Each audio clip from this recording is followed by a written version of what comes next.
one and all. This is very impromptu.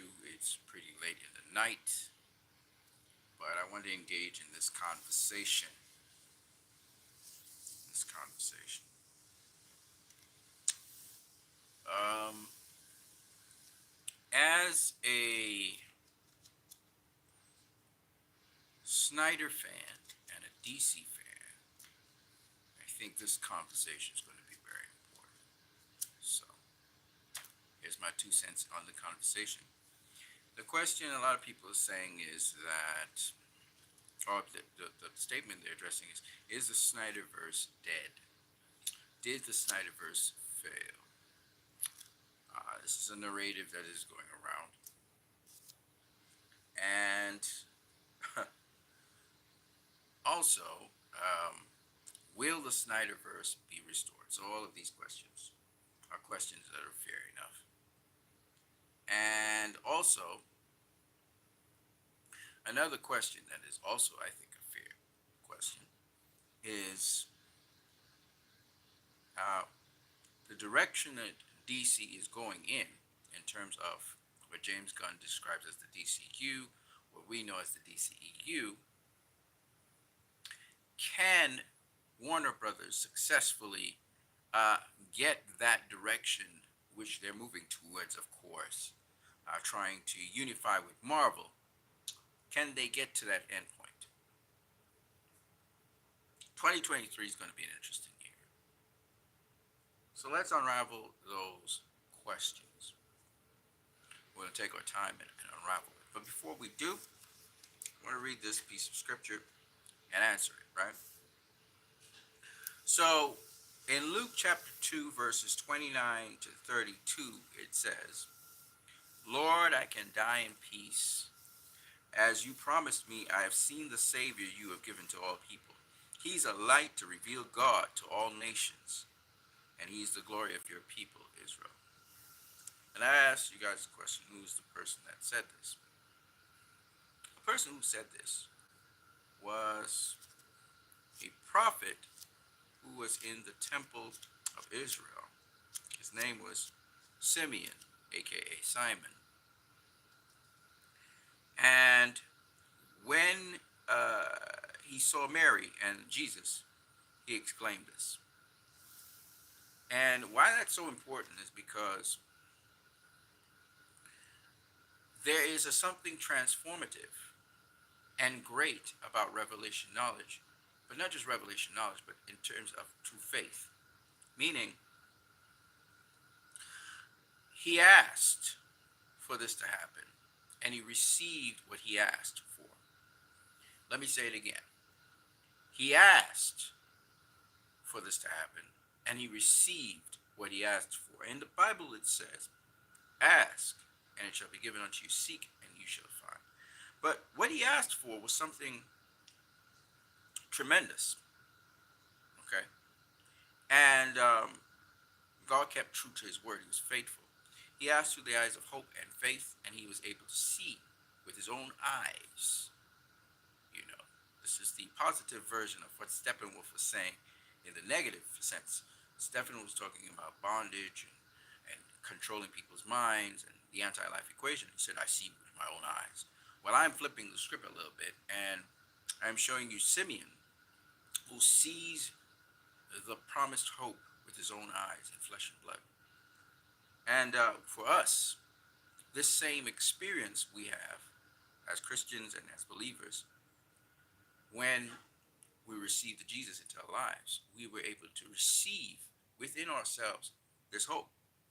Now, I'm going to use that for our movement, so you guys will understand. This movement is not based on that which you can see right now. And a lot of people keep on trying to, which is why we are considered delusional. A lot of people try to ask us what's our evidence for getting the Snyder Cut restored. And they try to always use tangible things, such as, oh, well, the Snyder Cut existed. So therefore, in this case, there's no Snyder Cut. So therefore, what you're asking for will never happen because there's nothing that exists right now. And for these people, they do not understand what faith is. They do not understand what hope is. And so for them, there must be some sort of tangible evidence for things to move forward, because this is how this world is built. It's, you have to have information and tangible evidence and so on. Whereas with Simeon and with us in this group and with Batman in the Snyder Cut, there is no necessarily evidence of anything. The evidence is in the future. This is how faith works. It's a vehicle that allows hope to become manifest. And so, as a result of that, you'll find a lot of people looking for evidence, because a lot of people do not have faith, and a lot of people do not operate on hope. You see? And so they operate on things they can see, touch, taste, and smell. Faith doesn't work that way. The way how the Snyder Cut came to be was not based on any tangible evidence, at least in the beginning. The Snyder Cut was not supposed to exist. There was no form of it. Even I was convinced after watching Justice League 2017. I was of the opinion that it didn't exist, that this was the only version of the film. So, once in your mind you believe something, whether there is material evidence to show that it is there or not, if a narrative is said and people believe it, it's all about faith. If they believe the narrative that is said, then that thing does not exist. And one of the worst things in the world is having evidence that things are there, but people believing that they don't exist. That's harder to actually overcome mentally and to progress forward with than when there's nothing there for real and you have to build off of a building block of, fundamental nothingness. Okay? So actually, what people do not understand, because they don't operate in that kind of realm, is that Restore the Snyderverse is actually much, much easier and much more gettable than Release the Snyder Cut. Hold on a second.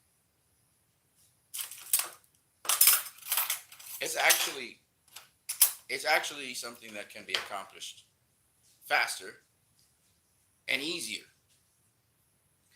But if you just look at circumstance and the actual evidence that's before you, you'll be distracted from that. Okay? I'm not going to go into the actual details of it, but there is an actual formula that we actually used, which is why we were successful in getting the Snyder Cut. Circumstances and so on lined up with what we were doing. And what people do not understand and they can't anticipate is the way how when you have faith and when you have, and this is all in Zack Snyder's movies, by the way, when you have faith, and I'm not saying Zack Snyder's a be-all and end-all, but it just lines up with the Bible so well for me. It lines up not just with the Bible, but with universal truths so well that BVS particularly is that kind of movie. That you have to understand these principles. These are spiritual principles, fundamental principles, which allow us the whole basis under which Christianity, its foundation, the basis of some other religions and their foundations, is built on this. The whole point of Jesus dying for us and being the blessed hope is built on these principles of faith. So that, and then of course, it's a universal principle, period. Whether you know Jesus or not, faith works a certain way, hope works a certain way, okay? And this is what Zack Snyder was able to isolate in his movies, and this is why I'm telling you guys this, because this is something he highlighted in his movies, and this is what we are actually applying, and this is why the Snyder Cut movement was so successful, okay? So,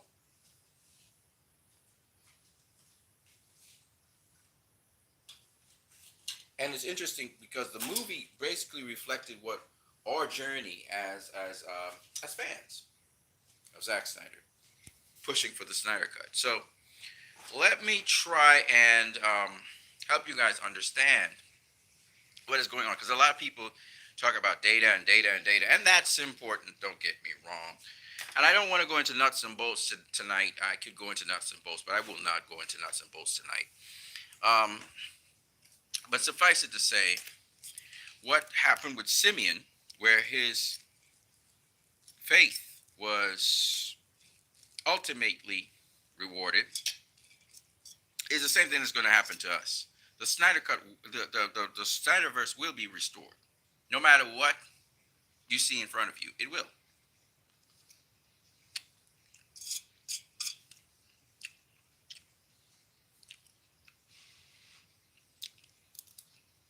Okay.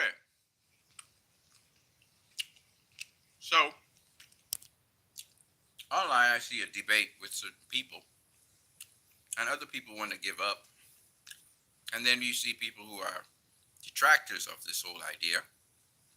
You have to have detractors. If you're not getting resistance, if you're not getting detractors, then it means what you're doing is not effective.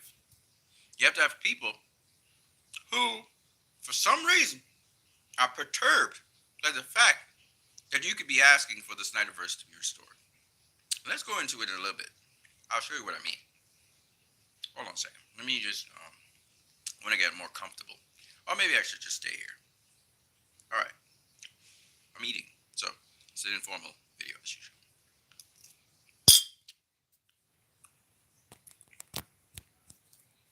All right. One.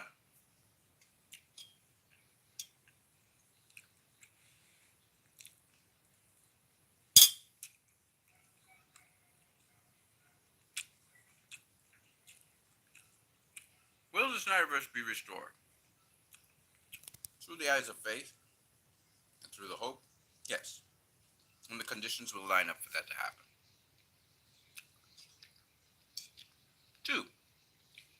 2. Is the restoration of the Snyderverse an annihilation of any other DC content or universes? No. We push for the restore of the Snyderverse. We're not saying that James Gunn and Peter Safran need to end their universe and just sort of deviate towards the Snyderverse. Nobody's saying you have to do that. Because, as was shown in Zack Snyder's Justice League, there's something called the multiverse. So, WB can carry on with their plans.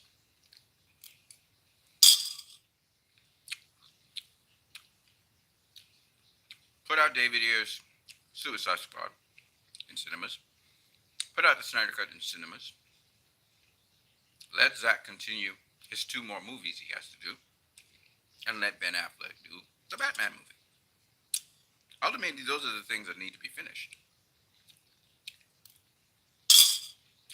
That's the Snyderverse. It looks like they're doing one of the things. It may be that Ben Affleck does get to do his movie. Should be great.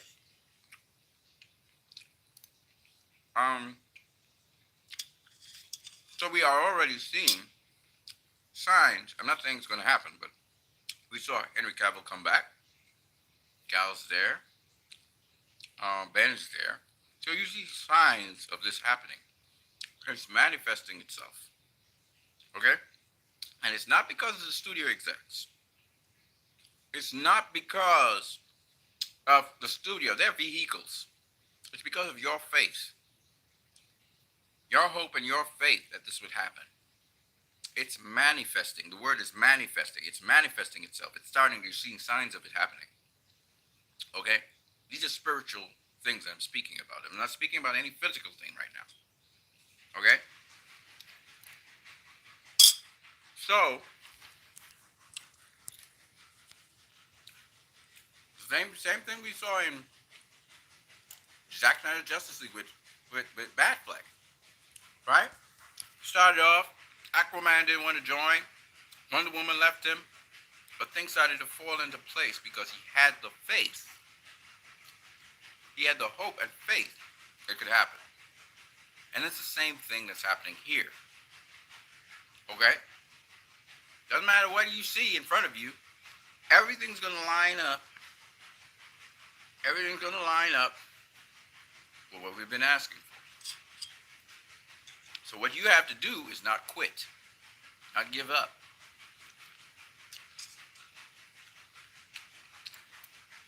And it's going to happen faster than the first time.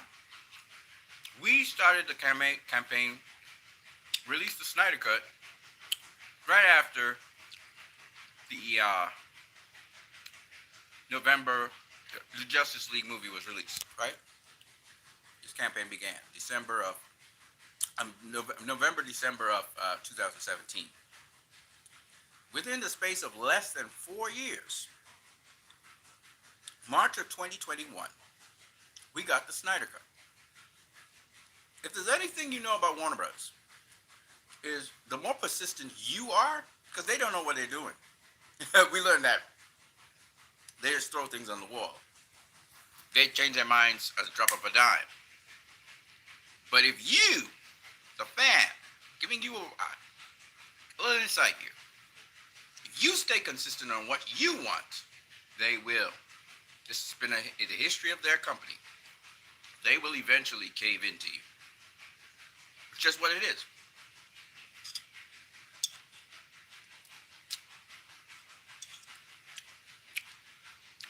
Okay? Just what it is. Now, you have to keep an open mind that maybe Warner Bros. Will not hold on to these IPs. They may lease out these IPs to Netflix or to Disney or to Universal, okay? Amazon. They may lease out the IPs because they're doing that with the comic books. They're leasing out the IPs. So, that's another scenario you need to look at. That it may be possible that these IPs end up in the hands of people who are more willing to restore the Snyderverse. So these are all variables. We can't think of every single possibility. But I'm just saying that I'm just showing you guys in a practical sort of way how things can line up with your faith and your hope. Okay, 2023 is going to be an interesting year for the company. They can't afford to continue flopping. The movie's flopping. The one movie that I think DC, I'm just talking DC here, not DCU, not DCEU. The one movie I think that might bail them out, they may get $1 billion off of it, is the Joker sequel. Right? The irony of the situation is Warner Bros. Didn't even want Todd Phillips to make a Joker movie. And the same movie they didn't want him to make comes back to save them. It may save them next year. And they still won't make enough money. They have trillions of dollars in debt. Or is it billions? I'm not sure. But companies are generally in debt. That's not something new.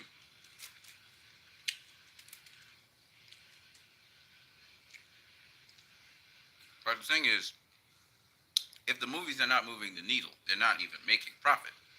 They're costing the studios, which is what's kind of happening. I'm not saying Black Adam cost the studio money. They made some money, and I'm sure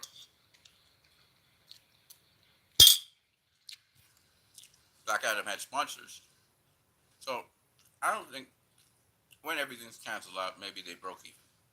Or maybe at the end of Black Adam's run, at least they break even or something like that. But my point anyway is that movies are barely doing anything. You know.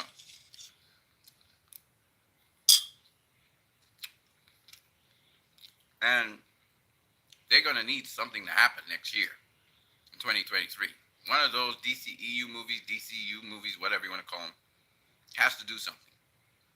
And it's not going to happen if they can't excite and revitalize the audience, or shall we say their core fan base, to want to go see these movies. This is not video games where people are going to take whatever you get, like Prime says. It doesn't work like that. Okay? And if they're looking for the general audience to attract them,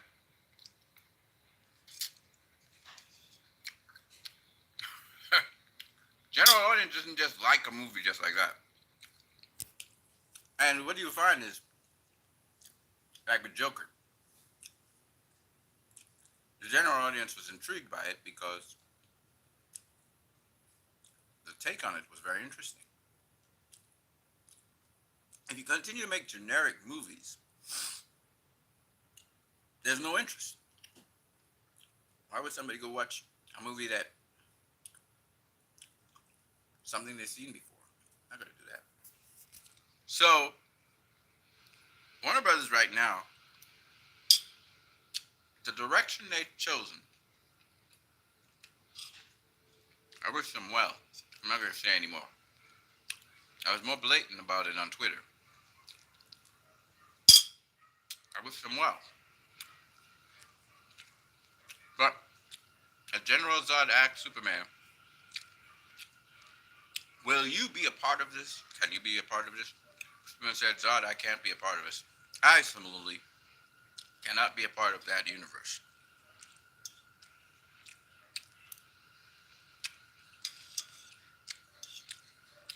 What they are offering, Shazam, I like David Sandberg. But what they offer with Shazam and The Flash and Aquaman next year and Blue Beetle does not move the needle for me. I'm not interested in any of those movies.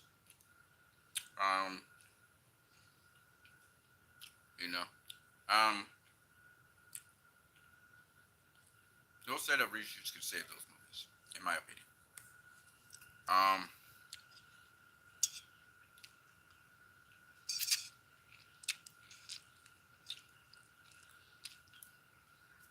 So I don't expect those movies to make money. None of them.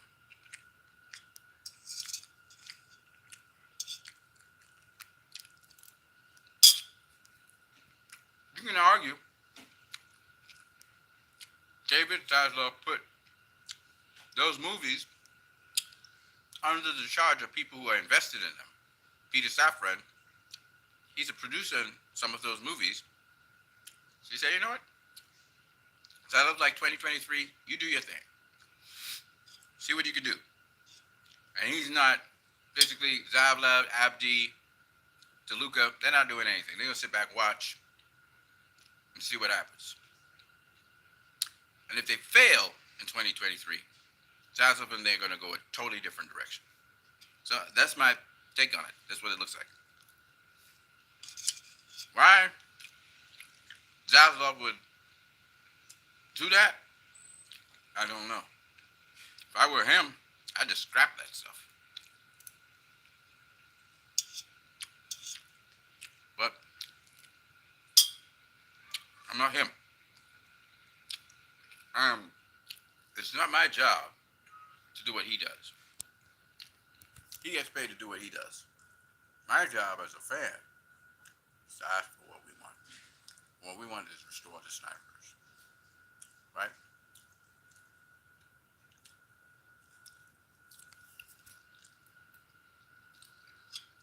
We're not asking for a new DCEU. We're not asking to remove what they have there. We're simply asking that Zack Snyder is allowed to continue his movies, David Ayer can put out his film, and Ben Affleck can do his movie along the lines of what Zack Snyder was and he was planning to do. That's it. Right some wrongs. That's it.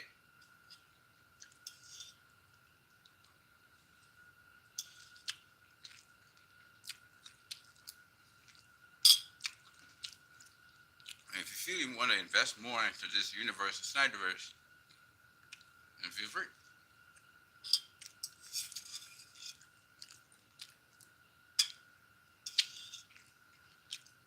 You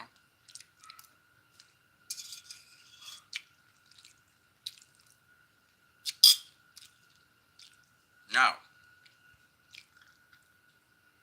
why is it that Hollywood has an issue with Zack Snyder? I'm gonna tell you. One, Zack's movies doesn't push the CIA narrative that America is the bright, hopeful beacon to the world. He just doesn't. That's what Captain America and American films do, blatantly.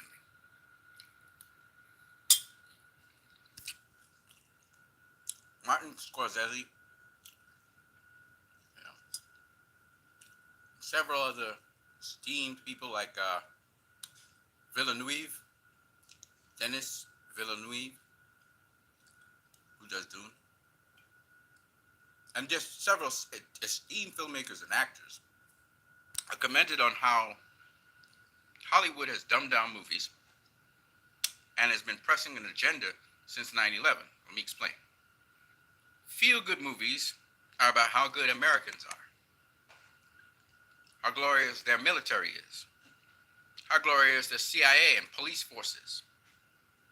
Hollywood has been pushing this narrative nonstop for many years. Do understand how superhero movies came to be in the first place. It was a coping mechanism in World War II for the war. It was propaganda.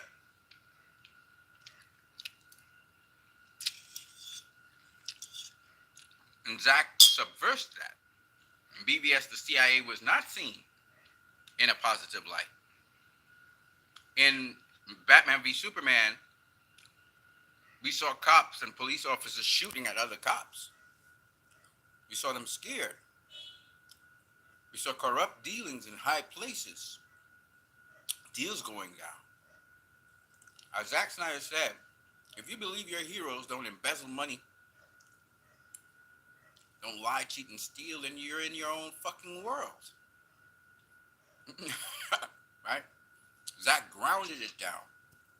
And because of that, all this Aaron Rand stuff, and Zack's a right-winger, and he's pushing right-wing, that is Hollywood pushing back at Zack Snyder exposing what Hollywood lives off of. Another guy who's kind of always called controversial is Oliver Stone. He still plays by the rules a bit. Zack doesn't play by the rules at all. He's not a Hollywood insider. Okay? This is why they want to keep Zack as quiet as possible. Don't have the major IPs. Don't let this guy broadcast his stuff out there. This is why Batman v Superman is considered one of the worst comic book movies of all time. But revered by a lot of people globally because Zack is actually telling the truth about humanity. And some people didn't like what they saw.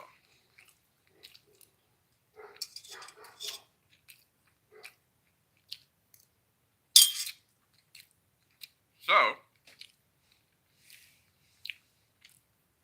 Zack is sort of a guy who always gives you subversive messages. He's got messages going in his stories. And Zack is a guy who will make you choose as a fan. He's not going to, hi, shout out to JB, how you doing? I know the video audio is probably very soft. Sorry about that, JB. He's not a guy who will send certain signaling or cues to make you feel a certain way. There are certain cues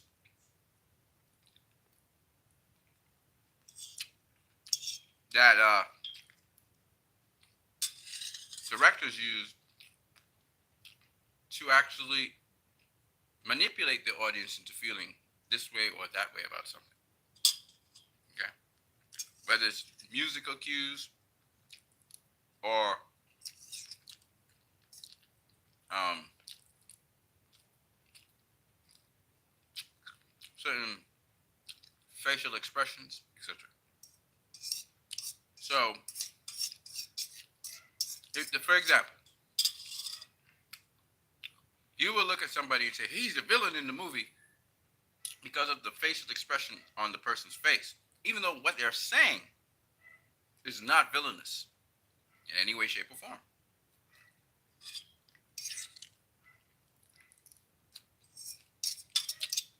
And that's the kind of media brainwashing that's going on in these comic book movies. What uh uh what um some of the really great uh directors in Hollywood are saying is programming, and they call it these movies theme park rides or thrills, because it's not really a film. It's not really cinema. It's more of a, here's my favorite character on the screen. Have a thrill ride and enjoy, you know, the action scenes. You know?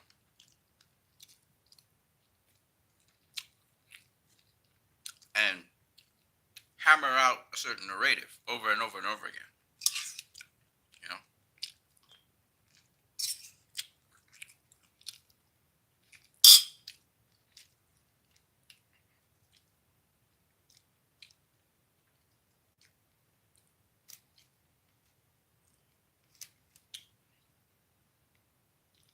I always loved I always loved Cap-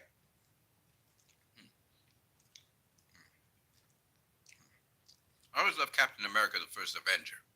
I always loved it. Has Captain America grown since that movie? A little bit. They treat Captain America with a lot of love and care and concern. Captain America represents America. Okay?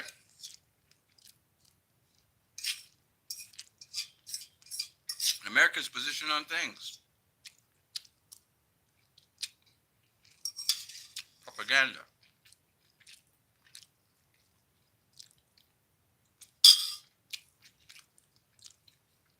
I say this to say this.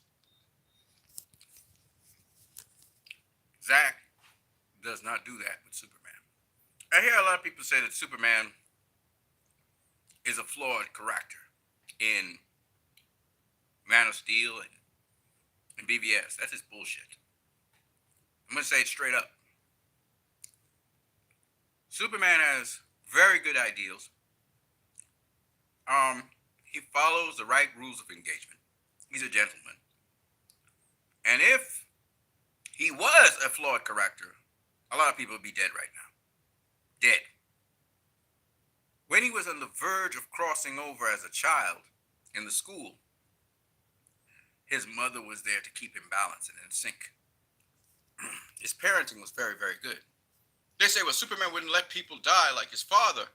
That doesn't make him flawed. He understood the bigger picture his father was painting to him, and his father was ready to lay down his life for that.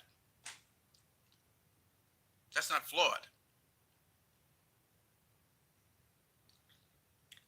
So, there was a certain point in time where Superman wasn't hopeful because he felt incapable, powerless at a certain point in time. Okay? That doesn't make him flawed either.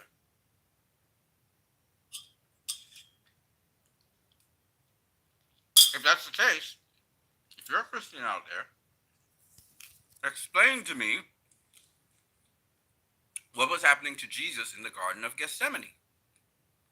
Why was he doubting his why was he, his humanity at least, why was he deliberating and fighting and sweating blood and tears and sweat? Because he was like, if possible, I don't need to have this cup on me. Why is he in deliberation? That's the same thing with Superman. Superman's in deliberation of whether he should just walk away, like his mother was saying, and just be a normal person or average Joe in the world and let the world handle its problems, or participate actively in helping the world to sort its problems out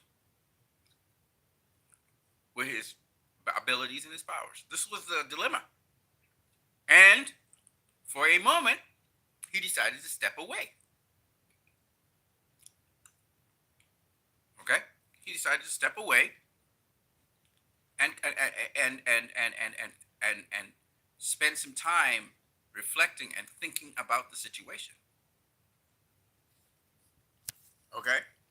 That's all that happened. Kingdom Come, for those of you who read the comic, he stepped away for years. Years. It's not a flawed Superman because you step away. You step away to try and gather yourself and understand and power up, as we say. Jesus used to go into the wilderness and speak with his Father afterwards. This is what this is built off of.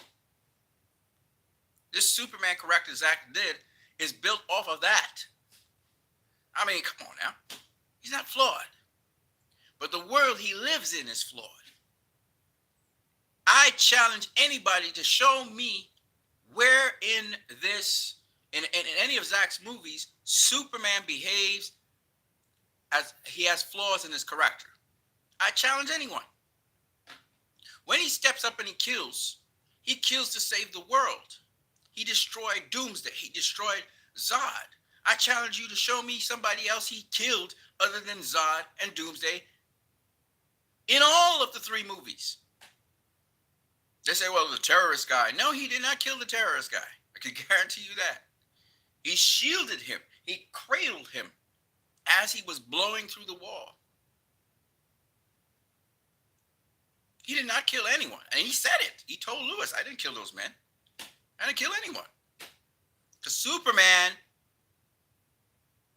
y'all talk about Batman doesn't kill. Superman don't kill. Superman don't kill. You're not going to see movies where Superman just killing people left and right and center, except if, he's under some influence or something. Superman doesn't kill. That's the dude that don't kill. Batman kills, whether by accident or sometimes intentionally. He does kill. But Superman does not kill. I'm going to say it again. I did a video on this. There's Superman, Batman, and Wonder Woman. The one most likely to kill is Wonder Woman. She kills. But again, all three of them will not kill if they don't have to.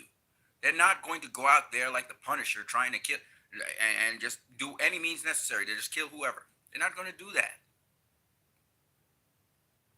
But Wonder Woman will kill. She's the quickest to kill of all of them. But she's loving. She's kind. Don't get it twisted. She's not just out there trying to kill people left, right, and center. Okay? But if you force her hand, she will kill you.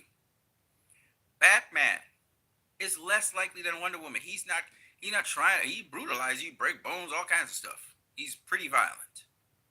But he's not looking to kill people.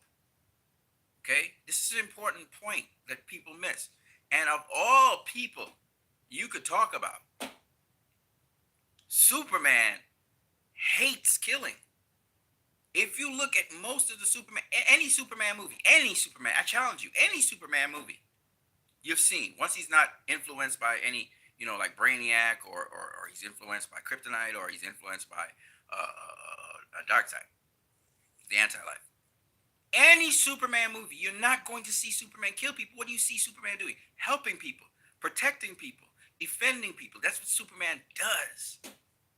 That's what Superman does. Let me say it again. That's what Superman does.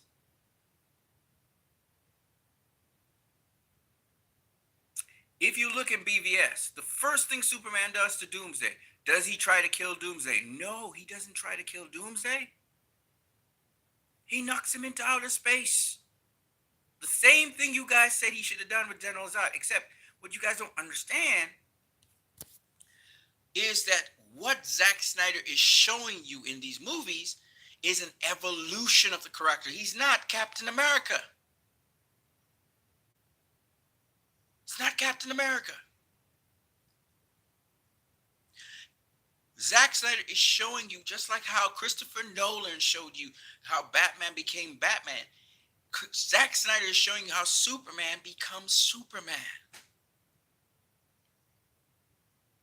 And how the world comes to accept him as a friend, which is what Christopher Reeve speaks about all the time. Someone there to help you. He's not there to lead you.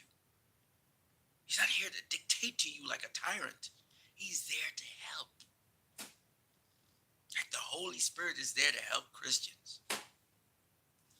Like God's there to help you in your course in your life. I mean, how much more can I say? It's all about service.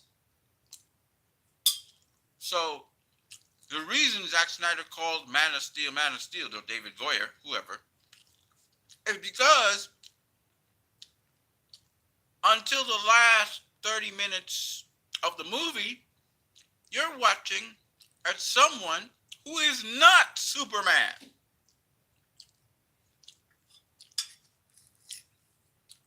Okay? That's what makes Man of Steel, Man of Steel. No one covered that. It made it a novel movie. Just like Christopher Nolan's Batman trilogy. Where in Batman Begins, which he's very, very blatantly saying, we see how Batman becomes Batman. He's not Batman for most of the movie, just like with the Superman movie. Okay? Smallville. It's called Smallville because the guy who you guys say Clark Kent is not Superman for the majority of that series. He's becoming Superman. So that is why when I see critics, criticize Zack Snyder's movies, you can tell they're so clueless on what the movies are about. They don't even know the story of the movie. They don't understand the themes in the movie. They're comparing a movie that has a totally different approach to superheroes with a Marvel movie, which is CIA propaganda. I said it. It's CIA propaganda that they want to get out there. That's why I get so much praise.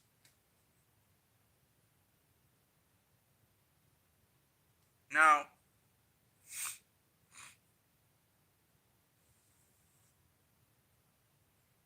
I say all of this to say, movies must mean something. Avatar: The Way of Water is going to mean something. It definitely is going to mean something when you watch it.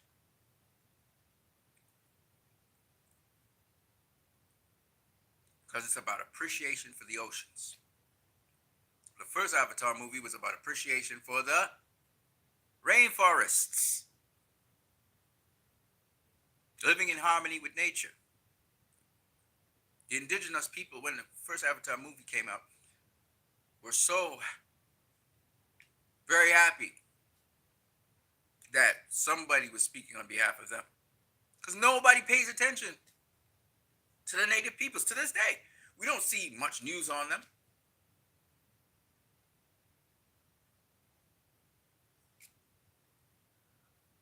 And by the way, when you live in harmony with nature, when you stay more natural, when you take care of plots, when you stay with agriculture, when you stay close to nature, it's the best way to go. All this technology is cool, but it doesn't trump just living naturally with nature. It doesn't. Anyway, let's continue. I'm covering a lot of different ground here. And as usual, it's a slow burn. We'll get to an hour in and then I'll stop the video. So, If you want to see me hit the point, hammer on the head, and everything, you can look at my 15-second shorts. Right? I compress everything. I compact everything, into a very compact format. Only 15 seconds of your time. Download all of that. You can go on your way. This, whenever I do a stream, it's a slow burn. If I do a video, it may be a slow burn or it may be something compact again and concise. Okay, that's the way I work on my channel. Whether it's music, I can talk for hours on the songs that I do. But when you hear the song, it may last a minute, it may last 2 minutes. Okay?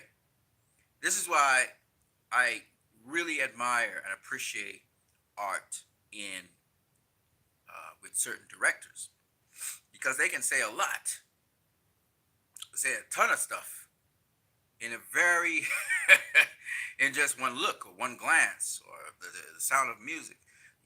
It changes the tonality of a situation. And you have to understand when dealing with film and these sort of things. I'm gonna try on my channel to look at some interviews with certain interesting actors and why they ended up taking certain roles and playing certain roles. It's the conversation that surrounds, for certain actors, it's the conversation that surrounds the part that makes a character, makes an actor, certain actors take the part, and they feel that they could voice that part. You have to understand. I'm not saying everything needs to be deep and substantive. I know there's room for humor and all of that stuff, and theme park rides, right? And thrill rides. I get it. But that's not what Zack Snyder was doing with the DCEU. And that's what you guys have to understand. The conversations that come behind Patty Jenkins' Wonder Woman, the conversations that come behind Zack Snyder's Justice League, Batman v Superman, Man of Steel, are apt conversations about our world, about the world we live in now, about how we conduct ourselves as human beings. Um, Black Panther is a movie that, while I do not agree with everything that it espouses, creates that conversation about how we share our resources with the world, how we break from tradition, how we must understand the fundamental principles governing tradition, and so many other very interesting discussed topics that make that movie something worth watching and rewatching. So, what you have to understand, thematically speaking, and politically, sociopolitically speaking, because once again, every act is a political act, right? Every action is a political action. And the problem with politics today is people always feel politics is about being on one side or the other. They cannot understand that politics is not about personalities. Politics is not about how a person sells themselves. Politics is about governance. Politics is about united working and individual working. So every act is a political act. But when you try to force an act, when you try to force things on people, we all feel it, and it does not feel. If I were to force my Christianity on people and force, I am now not coming from an organic place. I'm not coming from a place of natural progression, and so there cannot be a conversation because there's an artificial. Uh, uh, uh, uh, uh, uh, there's an artificial approach. I'm trying to cram something down your throat. Whereas what Zach does is, and great directors do, like Patty Jenkins, is they open up the door for discussion on a subject. Because people need to choose. People need to realize that they need to make certain decisions. And when you bypass the decision-making process and you try to shove your agenda down their throats, people will reject you. So this LGBTQ thing that that's an issue in society today should be a place for discussion, for education, for people to make choices. People must be free to make choices. One of the most powerful thing with any good leadership is to allow people to be empowered to make their own choices about how they view things. And if that is not there, what we end up with is tyranny. Because people have no choice. They must accept what you say or else they are villainized. And that is something that Elon Musk is trying to sort of balance out on Twitter right now. So I say all of this to say that unpopular opinions doesn't mean that the opinions are wrong. Unpopular narratives doesn't mean that these narratives are wrong. And people are afraid, most people that is, are afraid to step out and stand on principles when they don't look good in the public eye. It's all about looking good. And you look contrary. Now, some people do it for attention, but other people do it for principle. And they get, a hail of hate for it. And then this is the thing I'm trying to say. Restore the Snyderverse is going to get hate from certain factions of people whose agenda is that it doesn't be restored because of personal benefits that they may be having or because of the agenda that's in Hollywood.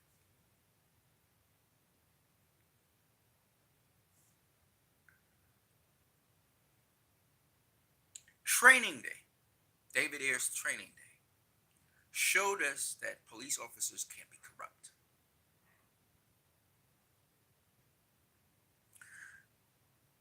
This is from David Ayer's personal experience, this movie came to be. The point I'm making is this.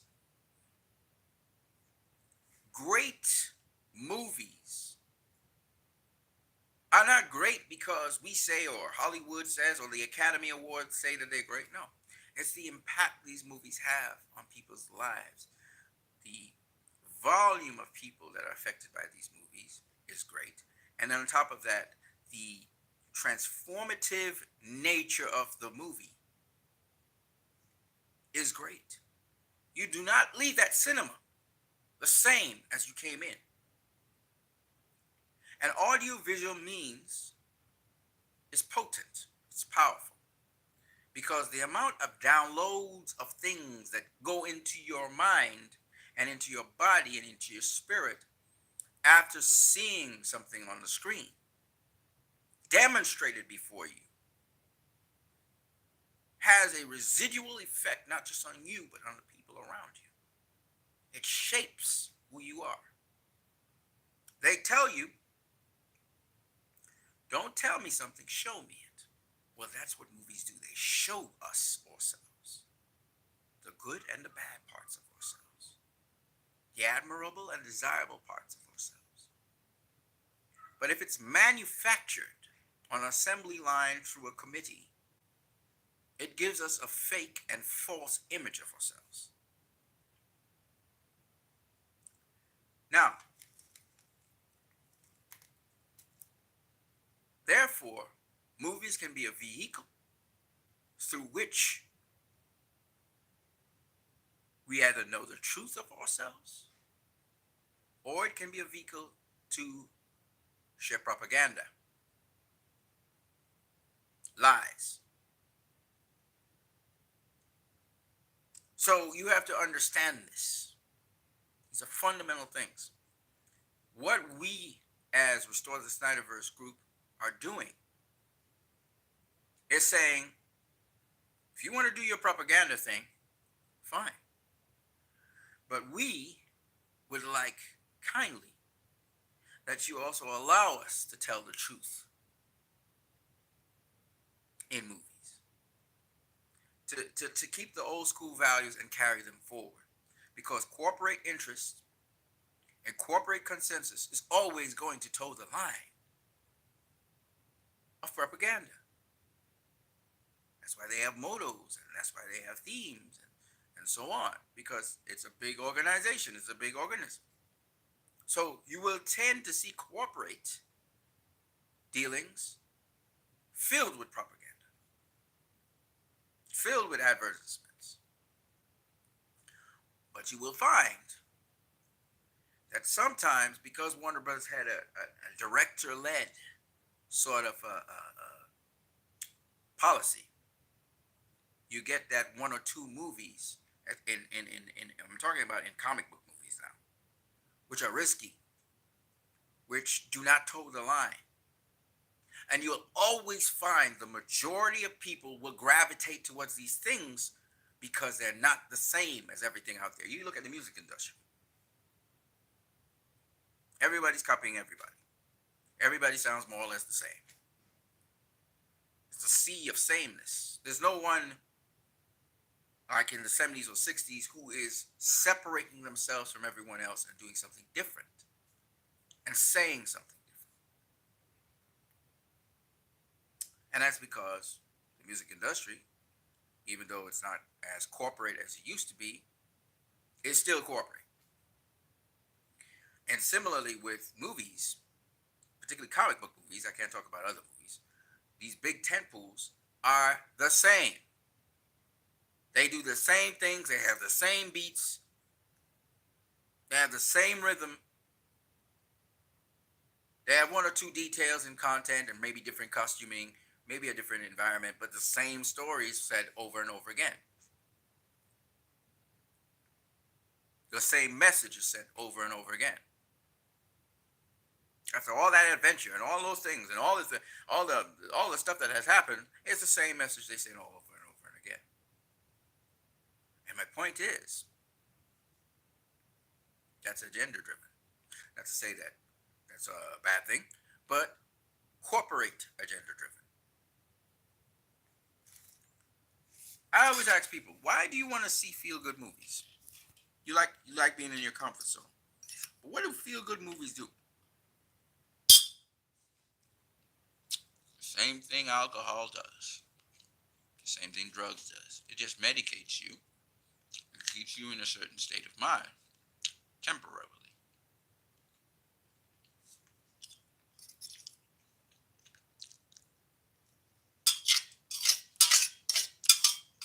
It doesn't solve anything.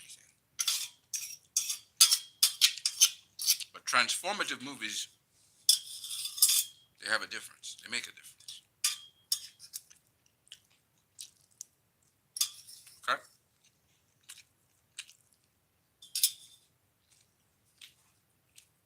And Hollywood used to make good movies. They used to make risky movies. Actors used to take roles that meant something.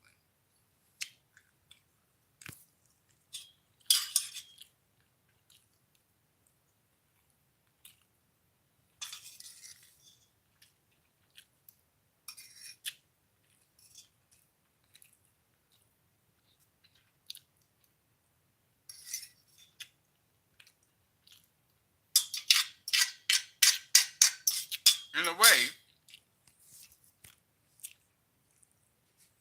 the golden age of comic book movies crashing to an end is a good thing. Whenever it happens. Because it allows people to get out of this stupor and deal with real issues. Because movies outside of the Marvel format, particularly, tend to have much more mature subject matter. Yes, you have the Mission Impossibles and the Top Guns and the thrill rides, blockbuster bangers. Still. But and the James Bond movies. But you also have movies that have more substance to them. And that's what we're looking for. We're looking for movies that can go on a journey and actually think about things that happen in the world around you that you're not thinking about. I think of Blood Diamonds. I think of The Matrix. I think of movies like Shawshank Redemption, The Green Mile. Yeah, these movies say something. And I love movies like that. I don't just go into the cinema to watch any old thing. Told you guys that. I am a sci-fi head. I love science fiction, but there's certain movies I'm not really not hyped for. Yeah.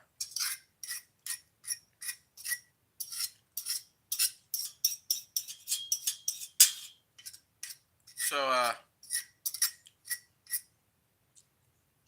thought I would just end it there. It's an hour and 17 minutes. Sorry, an hour and 1 minute. I'm going to end right here.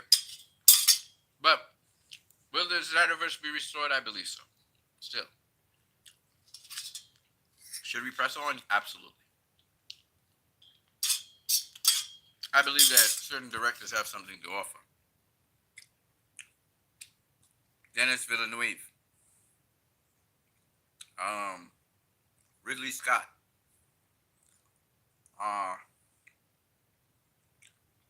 Zack Snyder, Christopher Nolan,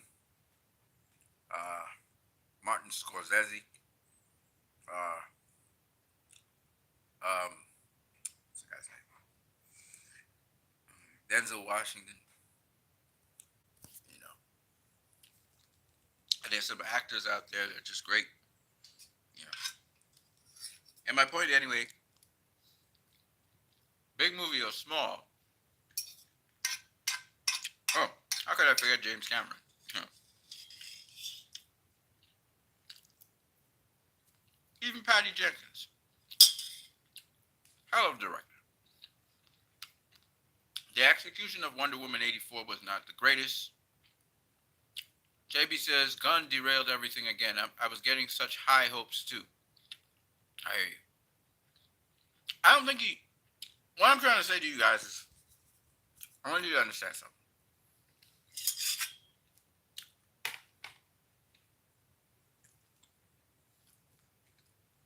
It doesn't matter what James Gunn says. I want you to understand what I'm saying. It doesn't matter what James Gunn says. It doesn't matter what Peter Safran says. It changes nothing. We move on. And it sounds strange for me to say that, but you have to understand what I'm saying. Adversity happens so that your faith can get stronger and your hope. So I don't think that James Gunn and Peter Safran are going to make much of a difference in the outcome of us seeing Zack Snyder do Justice League 2 and 3. That's going to happen. But at present, Zack Snyder's busy with Rebel Moon anyway. Right? So it doesn't change anything, really. We expect Zack Snyder to put out Justice League 2 and 3 in 2024, 2025. Right?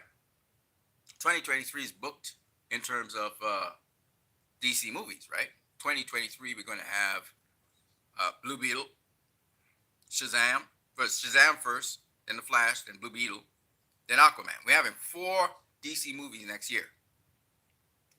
4. And I think there's an unknown spot in the beginning of the year and at the end of the year. So that's a lot of movies. So just we know Zack Snyder's not going to be doing Zack Snyder Justice League 2 next year. It can't happen because it could get green light. It could get green light tomorrow. It still won't happen for at least a year to 2, which means 2023 it's not going to happen. Right? So you're looking at either 2024 or 2025. That's happening. What we as fans want to hear is we want to see if Warner Brothers is going to greenlight this thing. They should have done it a long time ago. I think Joker is supposed to come out next year as well. Uh, and what's the other one? Dune. I think Dune's coming out next year, or is it the following year? Maybe 2024. I think Joker comes out 2023, and I think Dune comes out 2024, something like that. But the point is that you know, Zack Snyder's Justice League is not coming out until 2024, 2025. But what can come out before that is Ben Affleck's Batman flick.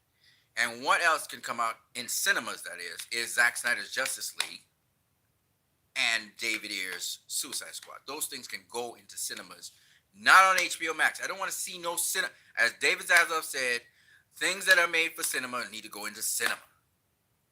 And you can put them several weeks later after they finish their run on HBO Max. But cinema stuff needs to go in cinema. That's where you make the most amount of your money. That's where people come to see it. It's a nice big. These things are formatted for big screen, so let's see it on the big screen. You know, it's cinema. Let's get cinema, right? So for me, Justice is great. And there are two versions of Zack Snyder's Justice League. So Zack could do the Justice is Gray version, and probably additional elements, Green Lantern elements in there or whatever he wants to add in there. And you have an intermission somewhere in the middle of the movie. You have an intermission, maybe at part six, whatever, and then you go and you have that little surprise ending where, oh shit, there's a Green Lantern scene. He could throw that little extra twist in there. People are gonna go see this movie regardless. Yes, Zack Snyder Justice League in cinemas. It needs to happen. It really needs to happen because that thing is designed for the big screen. Obviously, the 4:3 ratio is for IMAX. It's an IMAX movie. The best experience you'll get is in IMAX. You need to go see this thing in IMAX, and I want to see it in IMAX. I definitely want to see this movie in IMAX. I've been watching. I watched Zack Snyder Justice League last night. I watched a piece of it. I fell asleep while I was watching it. But I continuously, of all of Zack Snyder's movies, Man of Steel, Batman v Superman. I love Batman v Superman. Don't get me wrong, but the best of Zack Snyder's work, in my opinion, better than Watchmen, better than 300, is Zack Snyder's Justice League. It is so uplifting. It is so organic. It is so it's just so inspirational that I think it's the best of his work so far. Army of the Dead was really good too, but I mean, the pinnacle of his work has been Zack Snyder's Justice League, in my opinion, my humble opinion. I know BVS is content-wise, BVS is just crazy, but when I'm talking about in terms of how it resolves the situation, how everything even comes together, you can't beat Zack Snyder's Justice League. It is one of his best works to date. In fact, I would argue it is his best work to date. And again, I'm coming from several different perspectives. I'm coming from a Christocentric perspective. I'm coming from a socio-political perspective. I'm coming from those kinds of angles when I speak about that movie. I'm not trying to be, too heady with you guys. I'm speaking honestly. It is, I mean, man, I don't know. Zach does so many spiritual stuff. Like he does a lot of spiritual stuff. That's why I kind of like his movies because his movies are. I'm not saying Hollywood has done a lot of spiritual stuff. They've done a lot of spiritual movies, but the way how Zach does his movies lines up so well with my spiritual walk so far that I can't help but identify with his movies, and I keep on watching them over and over. Because for me as a Christian, sometimes different things you lean on, and well, his movies really have helped me to realize how real spiritual things are. Because I'm more of a spiritual person than I am a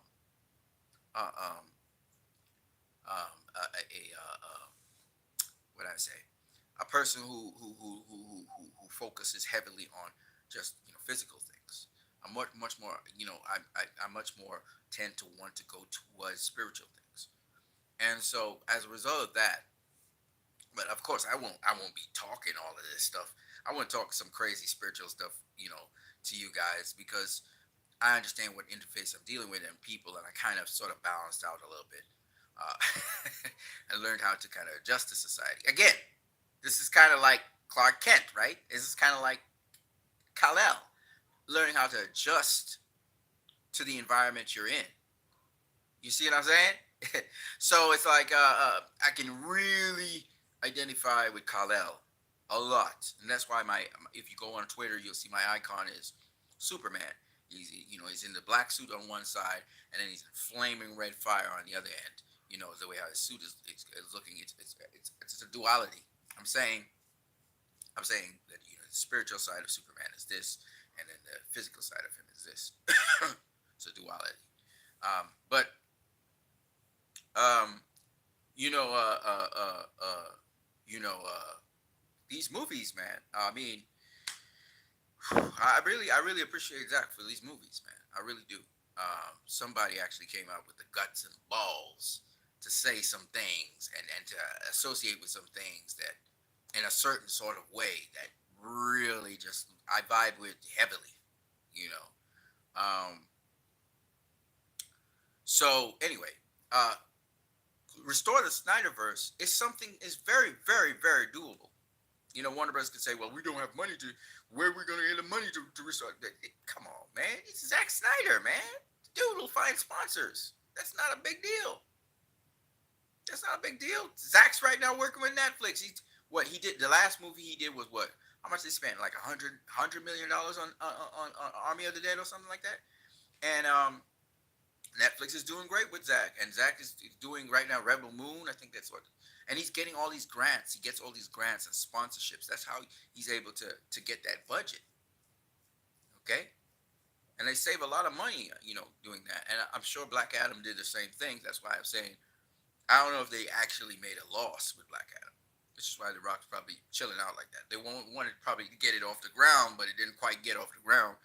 But like, again, let me say this. So restore the Snyderverse for me is something that is kind of it's kind of holds deep in my heart, and I because these movies espouse certain principles, certain spiritual principles. Clearly, you don't expect me. Rebel Moon will be shown in theaters, I believe. It was shown in Europe. Yeah, some people rented out theaters to see Zack Snyder's Justice League during the COVID, which was really great. Um, Yeah, they were in UK and stuff. In the UK, they did it and stuff like that. Rebel Moon needs to be in cinemas. It will be in cinemas, I do believe, for a limited run. I think Netflix did it with Army of the Dead, and I'm sure they're going to do it with another Zack Snyder movie. Zack Snyder is so hot in Hollywood right now. Is what it is, man. It is what it is. Um, but yeah, and then the fact that Zack Snyder's Justice League was for autumn, it's just so many things. The AFSP and stuff. I'm all over the place. But what I'm trying I suddenly lost track of what I was saying. Point I'm trying to make is that restore the Snyderverse means something. People are not going to be just hitting this hashtag for no reason. We are doing this for a reason, right, JB? And shout out to JB, by the way, for coming through and talking. This is really nice having an interactive session. I know why a lot of you guys crave Zack Snyder stuff. Zack Snyder actually does things that highlight virtues and values. His movies, I don't know how much he believes his movies are spiritual. His movies are highly spiritual, and I can tell you that. And so there's these invisible things. Spiritual just means invisible. There's these invisible things that govern us, and we work under certain rules, spiritual rules. And this is what Zack Snyder was highlighting in his movies, which is what draws me to the movies. I've heard all kinds of descriptors for Zack Snyder's movies. They're loud. It's plenty noise. He's got all this violence, porn, and a lot of explosions like Michael Bay, and just a lot of bullshit. That's superficial.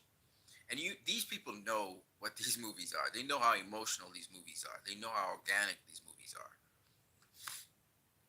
But they keep on attacking Zack and trying to be derogatory towards him, to slash down his movies and his art. But they know damn well that these movies say a lot more than they're saying. So it's people with agendas that do that. And the reason they're doing it, like I said before, is because I believe there's an agenda in Hollywood, a CIA agenda when it comes to these comic book movies, to sort of make people more placid, make people more conformist, make people. They're trying to appeal to the emotional, or shall I say, the basal levels of humanity. What I mean by that is, they're trying to get a visceral response from people and program them, sort of like what video games are doing to some of the youth today. And that's what the Marvel movies did. Now, they didn't start off that way.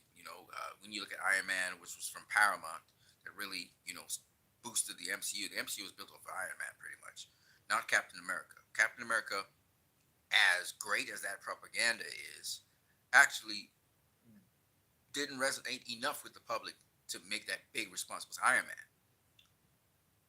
I agree. His movies still make heroes make the right decision, even if it's difficult or has a price. Virtuous. Right. So, see, that's the thing I like about Zack Snyder's movies. His movies, the the heroes are not the featured part of the movie. I know it sounds kind of crazy to say. People talk about Zack Snyder dealing with gods and things, but the featured part of his movie, and he has what we call repeated themes in his movie, right? He has patterns. So you will see one hero say the very same thing another hero did in another movie. For example, um, Superman said, um, "I'm here to help," right? To General Swanwick, right? Um, he said, I'm a kid that lives in Kansas. I'm as American as it gets. Look, I'm here to help," right? That's what he told General Swanwick. Martian Manhunter in Zack Snyder's Justice League says, I need to take my place in this world. And he's here to help as well. He was here to help Batman. So what you see is a ripple effect in the ability to care. What I mean by that is, Superman came out. He was helping people all the time, right? But he came out of the shadows to help mankind, right? And when he's speaking to General Swanwick, who is in the shadows, he's incorporated himself. Martian Manhunter has incorporated himself among mankind. He tells him that message. It takes Martian Manhunter several years to finally come out of the shadows and reveal himself to Bruce, right? As who he is. Remember, Kal-El reveals himself to the world as Superman. This is who Kal-El is, with his powers and everything, right? His personality, his powers. Kal-El, that's what Superman is. Superman is Kal-El. Clark is also Kal-El, right? Kal-El is the guy. What people don't understand is the guy who we call Superman, or we call Clark Kent, is really Kal-El. His real name is Kal-El. He's from Krypton, right? He's not an Earthling, right? And this is the thing that Zach did. Before this, it was ambiguous who or what Superman was. Even though it was spoken and said in his movies, no one came to the conclusion that Superman wasn't human. A lot of people believed, even though they would tell you the story and recite the story, they would tell you that Superman is a human.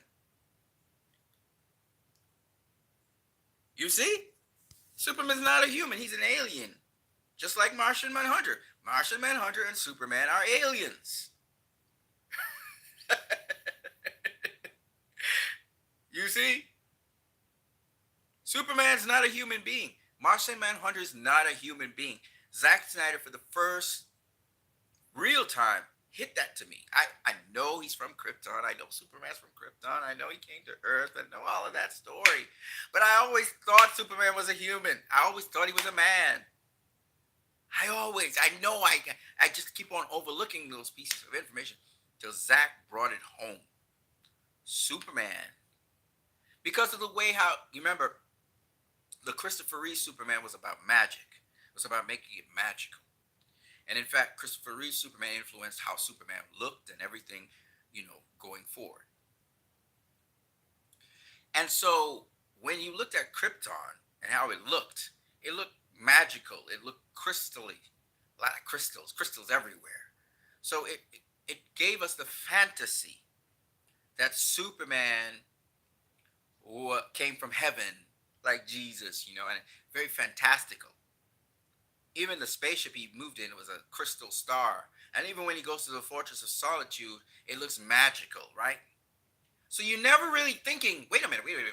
What are we really saying? Superman's not human, right? You doesn't realize until you see Krypton as another world. When I saw Krypton in Superman 1978, it looked like a magical place with this great Superman in the center, Jor-El, you know. But the way how Zach did it with Krypton made you feel like it was another world, it was another place, another planet. And so the sense of Superman maybe appearing and looking like us, but he's not us, really hammered home with Zod's statements and so on. So Superman is not a human. Wonder Woman is not a human, right? And Martian Manhunter is not a human. They're aliens. Well, not Wonder Woman, but they're aliens. Okay, they're aliens. That's what we're talking about. We're talking about aliens in Zack Snyder's version of the DCEU.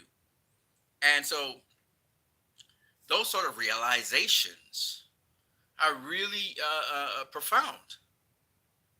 I was watching this, how he developed as a child and how he grew into a man, and the whole story in Man of Steel is a tremendous story. Back to what I was saying anyway. I got so distracted. Kal-El is the real person. Okay? Superman is Kal-El on Earth as seen by the public. Clark Kent is Kal-El as seen in personal relationships with people. So if you want to know who Kal-El is as a person and get to know him better, that would be Clark Kent.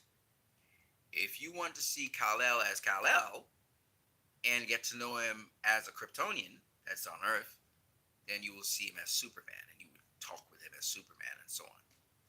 And he'll be in his Kryptonian garb, And so, when they said his mother made his clothes for him, that don't make no damn sense. That doesn't fit into, I know it's part of canon, but I'm just saying, it don't make no damn sense, okay? That clothes would be shredded, destroyed if he was to go through fire and all those things. It has to be Kryptonian clothing. It had to come from his world. And so Zach made the story make sense. It wasn't just a magical story where you suspend your belief and just count on the magic of it, right? Like the Christopher Reeve story. So that's why Zack Snyder, and I'm a sci-fi person, right? so Zack Snyder made Superman real for me. And the story was just so much more intriguing than the, what happened with the, Richard Donner version. But again, Richard Donner version was so many years back that at the time it was just seen as a remarkable achievement. And I'm not messing on Richard Donner in any way, shape, or form. A revolutionary director, period. I'm just saying, so many years after, 30-something years after, this movie is much more in depth, and it explains things in such a deeper way. And it made the story so much better. And so, will the Snyderverse be restored? Absolutely. How long will it take for it to be restored? That's the question that we all are asking. But I do believe it's going to be shorter. It's going to be restored sooner than the Snyder Cut, when the Snyder Cut was released. I think it's going to be restored sooner. So we look at maybe 2024, 2025. It's going to be in 2 years, maybe 2 years or under. It's going to be restored. We're in 2022 now. Yeah, about 2 years. It was about 3 years and a couple months before we got the Snyder Cut from the point at which people started asking for it. And it may take a little shorter than that, maybe 3 years, maybe 2 years and something, before we see the Snyderverse restored. And it's inevitable because nobody brings to the table what Zach brings. Nobody. Nobody. Christopher Nolan picked a really good one. And no matter how spiteful people want to be in Warner Brothers, it doesn't really matter. It's not up to them. You can't keep the cream from coming to the top. It's just what it is. And Zack Snyder's not going to be anytime soon.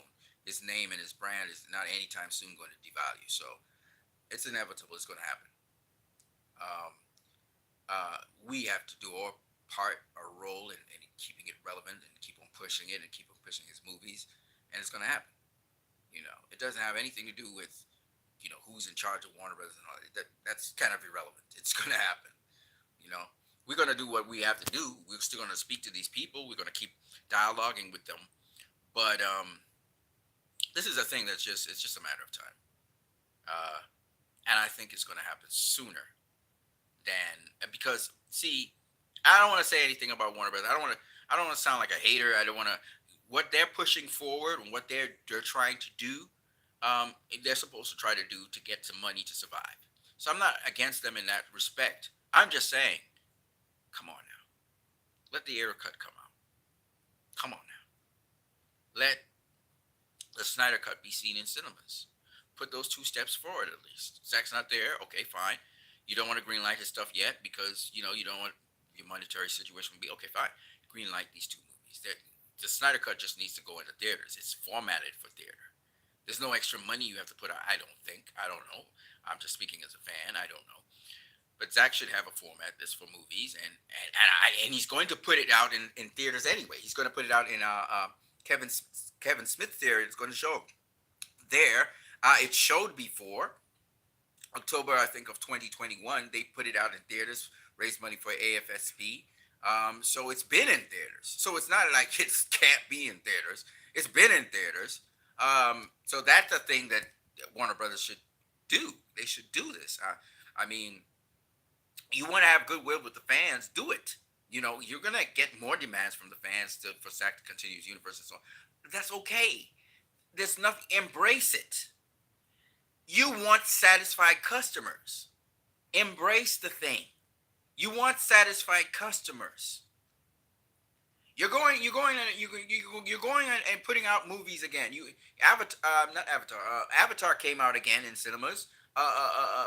What movie is it that's going out in cinemas again? Some of the movies going to be reintroduced into cinemas again. You're reintroducing all these movies. You're keeping movies long in cinemas that flopped and all kinds of things. You're doing all this stuff. Do it for the Snyderverse. Do it for the Snyder Cut. You see? But if they don't understand and they want to do what they want to do, it's up to them. I mean, listen, I'm not mad at them for doing whatever they want to do. You're free. It's a free world. People can choose to do whatever they want. But do understand, we also are free to do whatever we want. And we want the Snyder Cut in theaters. And one way or the other, it's going to happen. With or without Warner Brothers, it's going to happen. They could collect a lot of money from it, or they could collect the flat licensing fee, and somebody else does it. But ultimately, in the end, it's going to happen. So that's something that's inevitable. Zack Snyder coming back and restoring the Snyderverse is inevitable. It's inevitable. It's inevitable. And it sounds very. I seem so very sure about something. I won't go into too many details, but I will say this particular detail. If you look at the stock of Warner Brothers right now, shareholders are appalled, I'm pretty sure, at how low the stock of WBD is, their investment stock. It's now at $10. cost a share. Disney's stock is $100 a share, over $100 a share. You look at Sony, 80 something dollars a share. Warner Brothers stock is at an all-time low. When Zack Snyder's Justice League played, the share stock of Warner Brothers went up to $70 a share. It spiked. It was somewhere around, I think it was $20 a share at the time, and it spiked up to $70 a share. Okay? Talking purely from a investor standpoint, it is in the investor's best interest that Zack Snyder returns to Warner Brothers and completes his trilogy. Just purely off of numbers, it just totally makes sense for him to return. Okay? Nobody else moves the needle like he does. Now, the reason and the mistake they made was starting the universe with Zack Snyder. They started it with him, and the first two movies of that universe, he was the one that directed it. In other words, the guy who built the universe, the guy who formulated this universe, the guy who had discussions with the people and the creatives and started formulating this universe was Zack Snyder. You can't undo that. The bell cannot be unrung.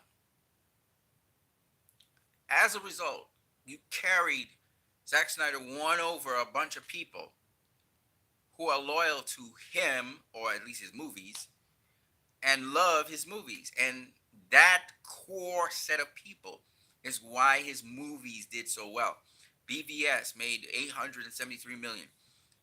Man of Steel made $668 million because, and then the subsequent movies after that, these people supported, whether it's Wonder Woman with $821 million, whether it's the Suicide Studio Squad with $780 something million.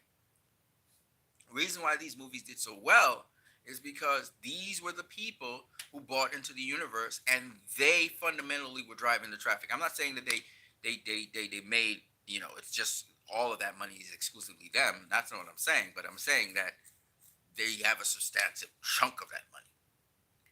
And when Aquaman broke $1 billion, the reason that happened was because, again, these people were on board.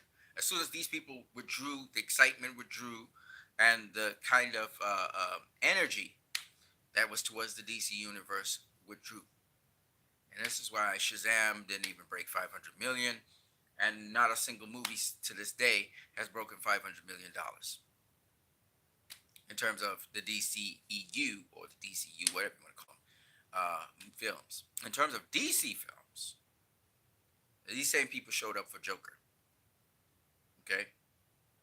The Batman, it did well. It did well. Again, it could have done a lot better.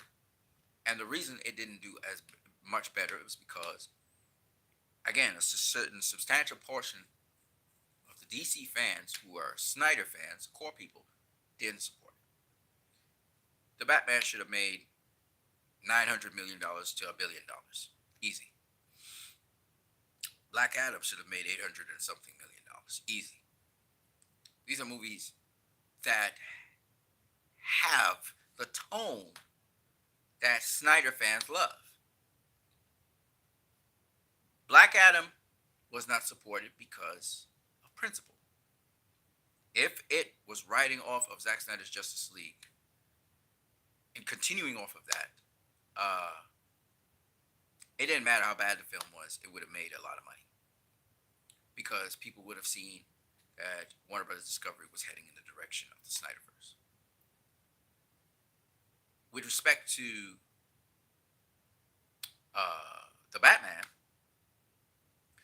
if Matt Reeves didn't replace Ben Affleck, and people didn't find that to be something that was questionable, that movie would have also gotten quite a lot of support. Because again, Matt Reeves does movies that particular fan base would enjoy. And no matter how much negativity people give towards the Batman, I don't do it.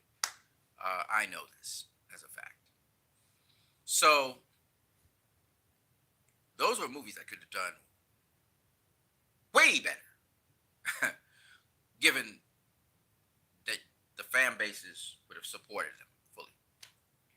Um, so what I'm saying to you is that support that Aquaman got back in 2018 is not there right now. Shazam's not going to get that support that it got. These movies could tank and tank heavily next year. And I didn't want to say that, but I'm going to say it now based on my analysis.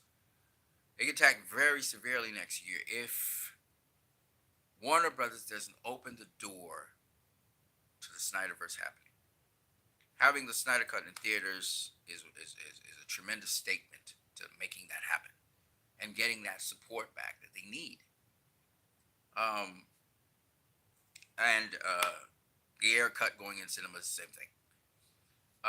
These movies are not a part of the DCU, what James Gunn and Peter Safran are doing. So this is outside of that. It's just like with Matt Reeves, the Batman, and with the Joker movies. They're going to be outside of the DCU, obviously. They're Elseworld movies. And that's okay. They're the director's cut of these movies, and we just want to see them in cinemas. You can start off with a limited run, and then if they're really, does really well for the limited run, you extend it and let them run in the cinemas. Um, and it gives goodwill to the next set of movies. Listen, because the Snyder Cut came out, some goodwill. First of all, I went and watched Wonder Woman 84 because I knew the Snyder Cut was coming out. So I supported Wonder Woman 84, even though that movie didn't do well in cinemas. I went and supported it because we knew we were getting the Snyder Cut. And you'll find that a bigger, substantive portion of the Snyder fans, if they're getting what they want, they're going to go into cinemas and support just because of the decision that the company makes. Some will not, and it's just what it is. But I think a lot of people will be more open-minded to what the DCU, what James Gunn, what Peter Safran is trying to do, if they, show that we are a company that, well, listen, man, we allow a spectrum of fans to all the fans to be entertained, spectrum of fans. So I think if Warner Brothers was to just do that simple approach, I wouldn't be here right now speaking to you guys like this.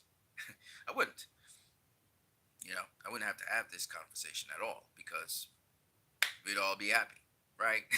DC fans everywhere would be happy because DC fans are getting, every kind of DC movie that every single kind of DC fan would like. And that would be that, But apparently, the powers that be at this present point in time cannot see that. For some reason, they are still narrow-minded in their focus, and they feel that the only way this can work is if they go down the road they're going to. Again, this is not us. You can't blame the Snyder fans saying that we just want to have everything that Zack Snyder. I've seen people unfairly saying, "Oh, Snyder fans, all they want is Zack Snyder. Everything is Zack Snyder. If it's not Zack Snyder, they bad talk it." No. You can't blame us for the company not wanting to include us in the entertainment. Can't blame us. The DCU and what it has to offer right now is not of interest to us. I don't speak about it nonstop, but I do try to make a case for why the Snyderverse should happen. If you look at my profile picture, and I'm going on 2 hours, I can't do that.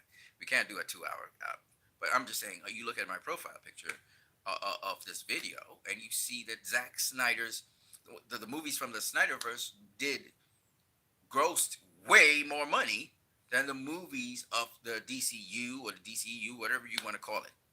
Hamadaverse, Gunverse, Safranverse, whatever you want to call it. All right, grossed way more. The profit margins are way bigger. Collectively, when you go from Man of Steel all the way to Aquaman, the profits of those movies, and that's the Snyderverse. The profits from those movies in the theater are way higher than the profits of the movies after. Just way miles higher. Okay, orders of magnitude higher. So, and that's just to tell you, the Snyderverse is way more profitable than what's happening right now. And James Gunn's not going to change that, I don't think. But I'm just going to tell you my thoughts. Maybe he does. Maybe his approach is more integrative in the sense that he decides, okay, you want to have the Snyderverse movies, okay, you will have this, and but all James Gunn has to do, or all Peter Safran has to do tomorrow is say restore the Snyderverse. Simple. Hashtag restore the Snyderverse, and that will immediately, but they have to act on it, of course. That will immediately unite the DC fandom. That'll be it. And they say, you know what, we're going to actively try to restore the Snyderverse. We're going to get Zack Snyder back to do Zack Snyder Justice League 2 and 3. The budget for these movies will be less, but the technology that we have now will be able to help Zack, so Zack will be able to do these movies at cheaper cost. And that would be that. Just that. Because this is all, Restore the Snyderverse is built around Zack Snyder. Zack Snyder doing Justice League 2 and 3. That's what Restore the Snyderverse is principally about. And then, say, oh, well, you know what, David Ayer, we're going to give him his money to finish off his movie and put it up on the screen. Shoot. That's what the fans want. We give them it. Dude, if James Gunn comes out tomorrow, Peter Safran comes out tomorrow and says that, it's over. It's over. Everything that we said, everything we were asking for, it's done. Ben Affleck's going to get his Batman movie. Will it be the movie that we want to see? I don't know. But the fact that Ayer would be able to put his movie up on the screen, that Zack Snyder would have Justice League 2 and 3 greenlit, and the Snyder cut and the Ayer cut going into cinemas, that's all we need. That's all we wanted. That's all we wanted. Do whatever you want with the DCEU. We'll support you. May not like the movies that we see, but we'll support you at least. But that's what we want. And that's it. The fandom is united. Right? It's over. Because why? The fandom's united. That's it. It's over. It's that simple. It really is that simple. For some reason, the studio decides to war with the fans for no reason at all. Demonize the fans and make them look like, they're terrible people. Because the studio doesn't want these movies to be seen. That's it. It's really the studio. It's not us. You can't blame us. We're doing what fans do. That's what fans do. Fans are going to ask. They're going to ask for things that they like. They're fans, for crying out loud. That's what they're supposed to do. How can you blame us for that? How can you demonize us for wanting something? We're not being disrespectful. So why are you demonizing us and trying to make us look in a bad light? Why are you doing that? Because you don't want to let the fans see what they want to see. That's it. It's not the fans. So stop deflecting it to us. We're fans. We're supposed to want X, Y, or Z. That's what we're supposed to do.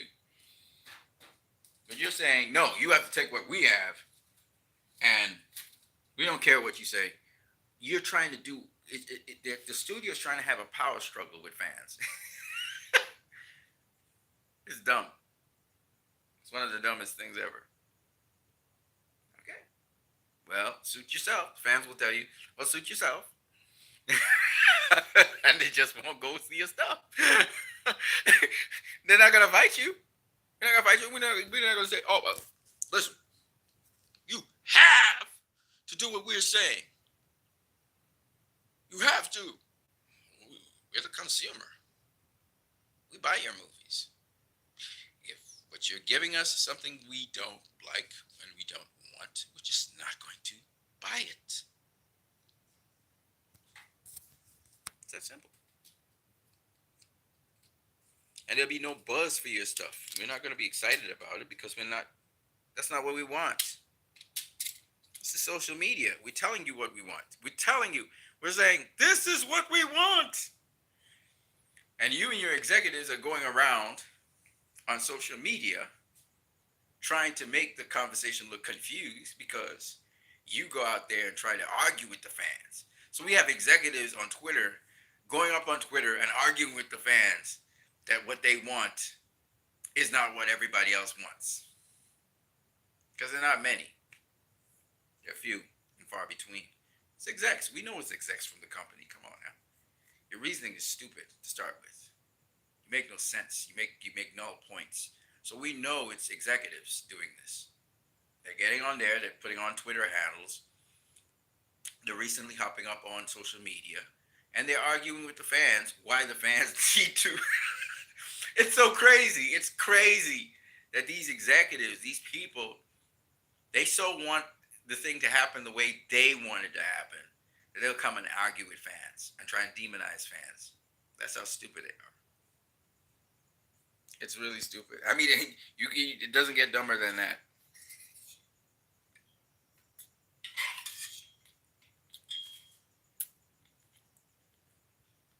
So that's what the situation is. One of the funniest situations ever.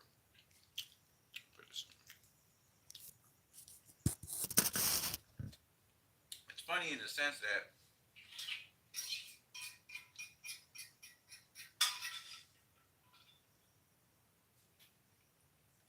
people who people who you would expect to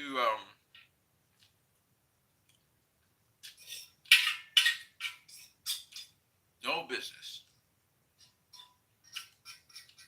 and understand business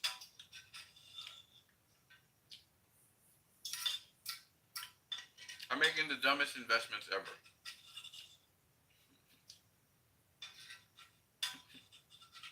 So funny.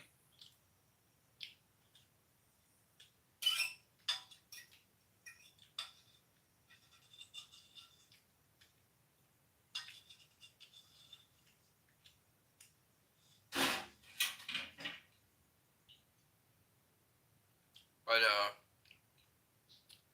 don't worry, the Snyderverse will still be restored, in spite of all that.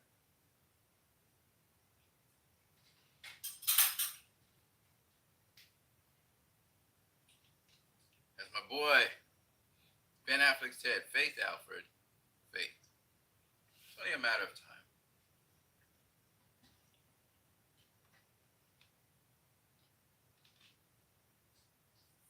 It's only a matter of time.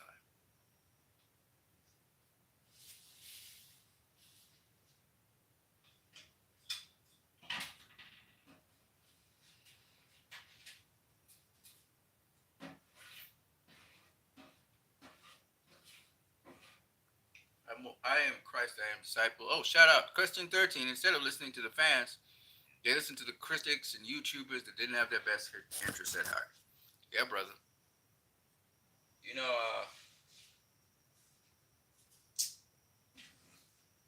you know why they listened to them though?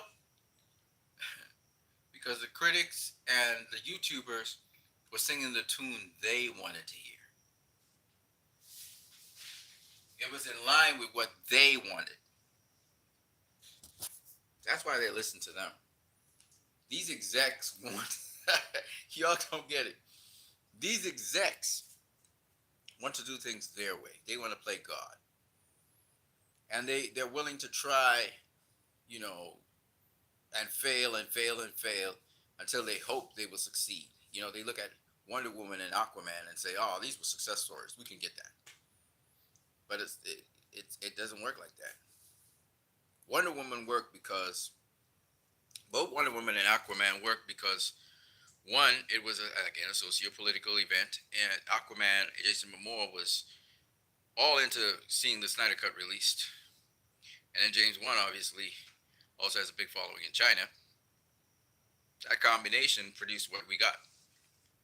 And with Wonder Woman, Zack Snyder wrote the story.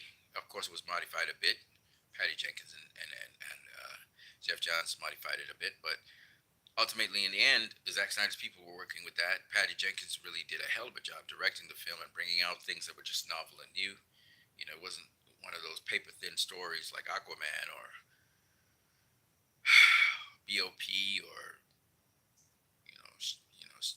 Black Adam. Shazam had a little meat to the bones, but it was just quirky and wacky as ever. I didn't even see the whole entire movie. So, but my point anyway is, that this is what they want. They want a theme park, money making uh, uh, brand franchise. That's what they want. That's the ideal situation for them, where they don't have to work too hard, they don't have to spend a lot of money, and the fan base keeps on coming back time and time again to hear the same story. It doesn't have to be very creative; it just needs to be efficient, formulaic. They want these executives want what Marvel had. You got it? They don't want to put in the work that Marvel put in, but they want what Marvel has. They're greedy. They thought Zach could produce that for them, and they realized, oh no, Zach's not the guy, and plus the movies are too mature, they're too deep, they're too elaborate. We need something simpler. You see, so the reason they listen to them, and the reason they're so happy that the critics are giving good scores, they don't care about the money it makes. They care about they want something that everybody's satisfied with, and that's safe, and that's generic, and that's something people are not going to go see because Marvel already did it, and Marvel put in the work. They put in 4, 5, 6 movies, get to know the characters. They spent years to build up what they have. Okay, that's what they're missing. They're wondering how Marvel could do these, simple little, you know, they're not really putting much content into their movies because people have become attached to the characters and their journey over several films. Well, how many films does Marvel have now? 30 something, 20 something, 30 something films. It's a lot of films before they had their big crescendo, you see. Whereas with the DC, they're trying to rush DC to make what Marvel does, not understanding first of all, you can't approach it like how Marvel did. You can't. It will take you many, many years to get where Marvel's at. If you try to do it like Marvel is doing it, which is why David Zaslav saying we're going to try and do the Marvel formula. I'm like, good luck with that. Y'all are going to crash and burn. Y'all ain't going to ever have that happen. Far less a crossover. You're not going to have no crossover. Not going to have no crossover. That's down the road. We don't even know the DC brand yet. Y'all keep on changing the DC brand so often. So, that's not that's not feasible. I'm not trying to put limits on these people. Maybe they can pull it off, but very unlikely. We got to be realistic, right? They say. So, a DC Marvel crossover anytime in the distant future is not on the cards. It won't do well. So that's why Zack Snyder, it comes back to Zack. That's why they need Zack. Zack doesn't need them, but they need Zack. It comes back to Zack Snyder. That's what I'm trying to keep on saying. And they say, well, there's a lot of great directors out there, but guess what? There's only one director that started the DCEU. There's only one director that started this franchise. There's only one director who was successful at doing it. There was only one director, other than Richard Donner, who was the only one director alive that was able to make Superman viable at the box office. Only one. Superman's hard to pull off. So all roads lead back to Zack Snyder. They could try and experiment with all kinds of different directors. They're going to find out that Christopher Nolan's pick of Zack Snyder was definitely a great pick. They don't even trust Nolan. Nolan picked a really good guy to push DC forward. And Warner Brothers rejected him, just as they rejected Richard Donner, just as they rejected Tim Burton. They had the best directors in the world working for them with their comic book movies. And they slighted them because these dumb execs do not understand, and they're not connected to the art. They're not connected to movie making. They're business people. You might as well put a turd in there. They don't respect, they don't value movies. How can you have people running a movie company and they don't respect and value movies?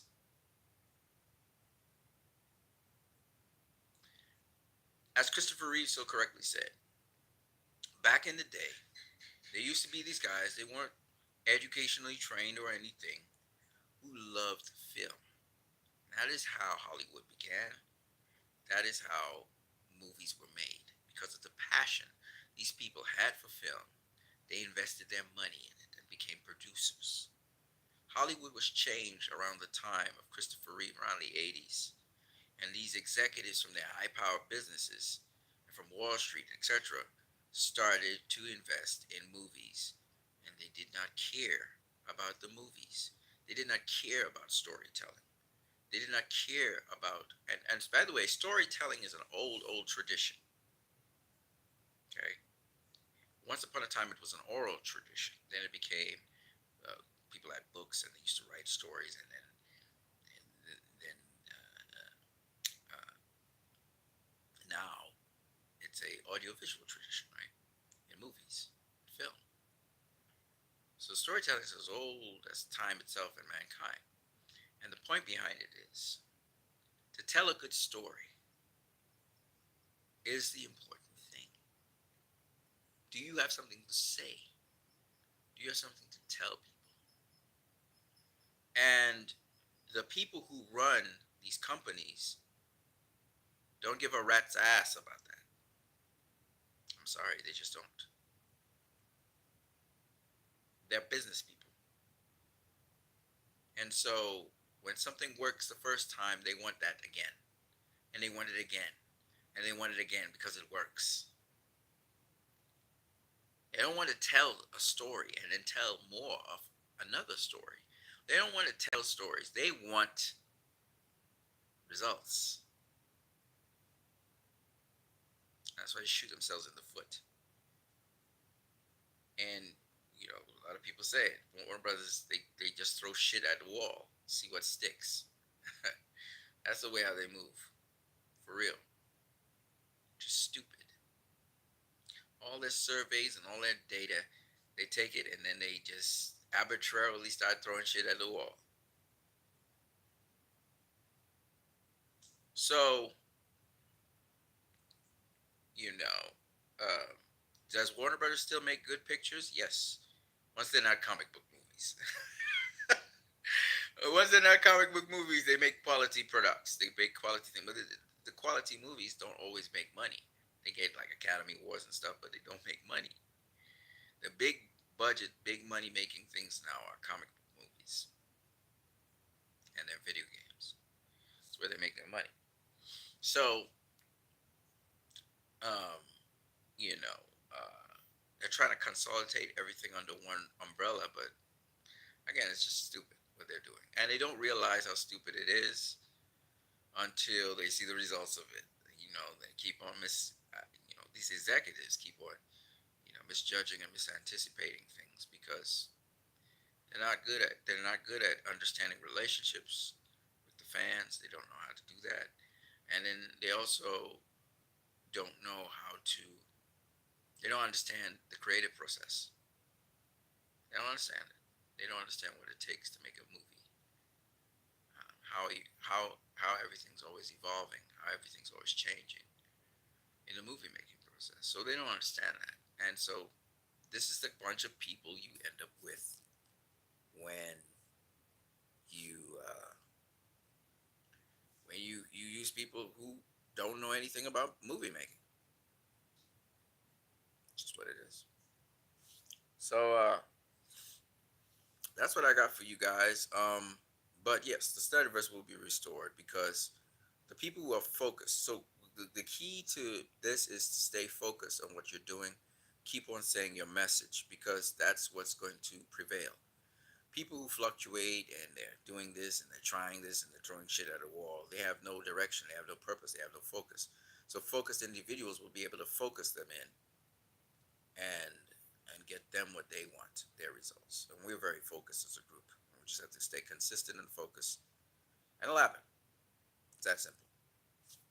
All right, people. I'll catch you guys later. I am Christ I am disciple, aka Anson Phillip. It was nice talking to you guys.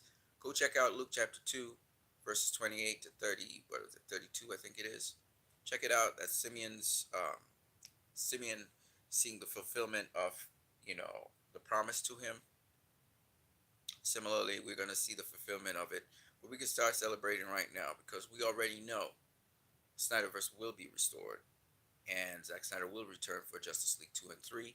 David Ayer and the Snyder Cut will be seen in cinemas, um, by faith, and hopefully Ben Affleck gets to do the movie he really wanted to do. I say hopefully because while I do think that we will have a Batman movie, just as how David Zaslav said there would be a Batman movie, a Wonder Woman movie, and a Superman movie, I do believe that's going to happen. What I don't know what kind of movie it's going to be. So hopefully Ben can still satisfy the fans. Maybe he gives us something like what he initially planned to do. Now, that would be great. But I still think those things are going to happen, because I can see very easily, how series of films that are there, the interest for them is not high. So I can see that being an indicator that those films are going to have an uphill battle next year to do anything that's remotely successful. It's going to be an uphill battle. So by 23, maybe even before the end of 2023, maybe we'll get the, you know, Snyder Cut, maybe a bunch of movies like my boy Damien Anton Vincent was saying. Maybe they do a series of movies: Man of Steel, BVS, David Ayer, Suicide Squad, Patty Jenkins, ending for Wonder Woman, maybe the variation in the ending. All of this is nice, just having different tastes to see what the different directors were doing. And then Zack Snyder's Justice League instead of the Justice League movie. And then maybe the Aquaman movie after. So just have that nice little lineup there, to remind people. Maybe at the end of 2023, they do them coupled together. That would be great. I don't know what is keeping back these people from making those announcements. I think those are just things that get everybody on board. You consolidate everybody. You take care of the past. Ray Fisher comes back. We'll see. Time will tell. I'll catch you guys later. Christ Andy Cyber out of the building. You guys have a good week. God bless.